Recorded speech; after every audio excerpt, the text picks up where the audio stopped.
Thank you very much. Good afternoon. The difficulty of speaking last is that a lot of the things that I wanted to say have already been covered. So first, let me acknowledge, of course, the chairman of the Mauritius Sports Authority, Mr. Mestri, Mr. Nishal Suidu, Shakil Gobernan, Mr. Gner, and also Mrs. Khatija Uzirali Lokman from Maersk, and also distinguished panelists and participants to this event. I would like to thank Transport Events Management and the MPA for giving me the opportunity to speak this afternoon. As I said, a lot has already been covered, and I will not dwell too much on the specifics of the Port Louis Harbour uh, and the different challenges which has been lengthily covered. What I will try to do is basically to look at some of the trade patterns, the port hub strategy, some of the challenges, investment considerations and imperatives in the SADC region. Unfortunately, I don't have a presentation, but I have some working notes which I would like to share with you.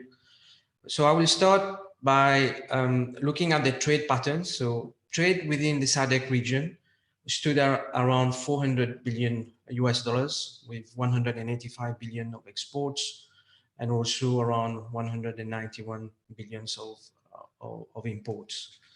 The volume of goods handled by the SADC ports has increased basically 400% from 92 million tons to around 500 million tons. I must also highlight that intra-trade, intra-Africa trade stood around 6% compared to the intra-Asia trade of around 40%. And even in Europe, the figures increases even higher. So this is an indication that within the context of global trade, regional ports and ports within the SADC play a role, but they are very much determined by the trade patterns and the way in which these trade flows go to and from the region.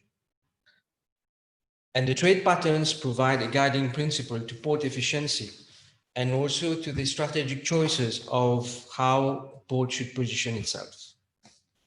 So if we look at some of the reports of the PwC, which I had retrieved, efficient African ports will reduce the price of imported goods and increase the value of exports. Improving port performance by 25%, according to the report, could reduce the price of imported goods in the sub-Saharan African region by 3.2 billion US dollars annually and add 2.6 billion to the value of exports. So it is clear that the ports provide a gateway to the African trade, and their competitiveness and positioning in the global supply chains defines Africa's ability to export and improve imports and sustain greater economic resilience. The ability to export commodities remains the driving force of development in sub-Saharan economies. Comparing GDP to exports highlights the strong relationship that exists between GDP and export earnings, or for every additional dollar exported, GDP is likely to increase by $3.5. So basically, the point I'm trying to drive at is that by having regional strategies, by ensuring that cross-border trade and also increasing intra-trade will help the SADC region to boost their efficiency and hopefully impact positively on the price of imports and also of our export competitiveness. If we look at the different challenges that we have at the moment, especially for port strategies, there are in different ports across the SADC region. First, poor integration with other modes of transport and slow clearances by regulatory bodies.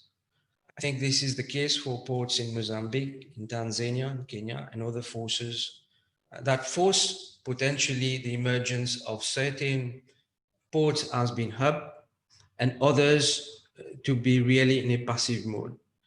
And this also creates the emergence of dry ports. And of course, the development and growth of ports relies on the proximity and connectivity to inland markets, high cluster and scale effects in cargo generation, and savings in environmental cost of land transport. The impact of COVID-19 certainly has changed the current configuration in what the aggregate demand will look like and impact on trade patterns in the short and medium term. But once this is restored, we feel the challenge will be enormous on the supply offering of ports. In fact, the existing or future capacity may not be sufficient to meet projected demand. It means that development and future enhancement are already insufficient to what the productive capacity of the port can sustain.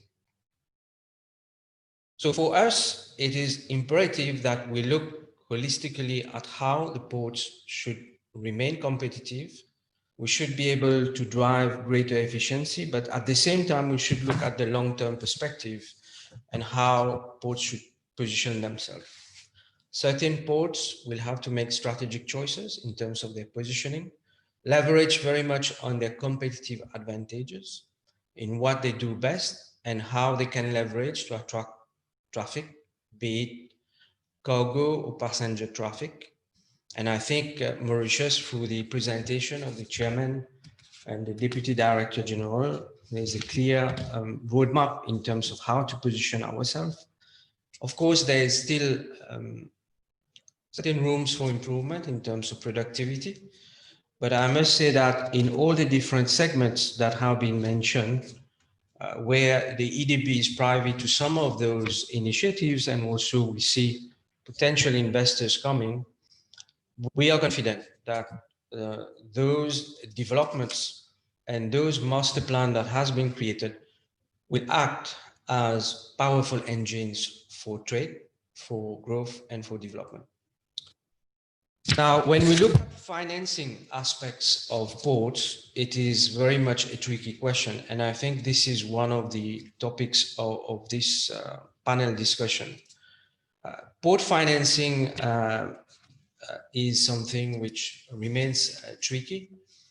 There are a combination of sunk costs. There is a combination of looking at the long-term gains, of how to analyze and calculate positive externalities that happen to the country, to the benefits of the country, and what financing mobilization is required to make sure that the investment plan is done. The private sector, when they are approached to finance projects, and we have had a few interactions with those investors, the main difficulty is to reconcile the cost associated with investment and the time lag in terms of revenue generation. And how do we package or create a kind of linkage of how to mobilize cash flows through concession of existing activities, so that there is a way of justifying the huge upfront investment. So from that perspective, it is always a tricky question. And we know that different strategies are adopted by different countries across the SADC region with strategic alliances, partnership, concession agreements, and also mobilizing development financial institutions to ensure that the funding is provided to achieve the broad goals. So it is a fact that the development of the SADC region revolves around its goods receiving and export facilities, which are ports. As a bloc, an integrated approach should be adopted in terms of strategizing our strengths to better address weaknesses, in developing specialist ports and consolidation of strategic alliances, which will result in the increase of the general competitiveness of the region. So these are some of the notes that I have. And as I said, a lot has already been said. And of course, I look forward to welcoming questions on this subject. Thank you very much.